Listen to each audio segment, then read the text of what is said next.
डोगरा समाज ट्रस्ट के इस दुए स्थापना दिवस के समारोह च तुंदे सबने दा दिल थमा स्वागत करना मेरे आस्ते बड़ी सुभाग वाली गल है। ये भागली घड़ी है कि अज साढ़े विच महाराजा साहब आंगू वधा रहे हैं। अपनी अनेकों मशरूफी के बाद भी इन्हें साढ़े आस्ते टाइम कढ़िया है, अपना टाइम असें दिता है, ये बड़े मान वाली गल है। और इनकी ये गल असें ये बझाती है कि ये अपने लोगों की, अपनी जड़ें की, अपनी भाषा की कितना इर्ख करते हैं।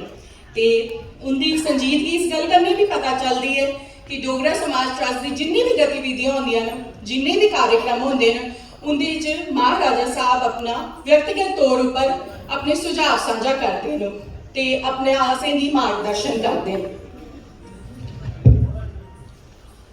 ते मैं सादा देना चाहगी डोगरा समाज ट्रस्ट के जो ट्रस्टी ने श्री जितेंद्र जम्वाल जी ते महेश जी वो मंच पर आन ते कार्यक्रम की अगे की रूपरेखा असेंगी दसन ते अगे दा मार्गदर्शन करन।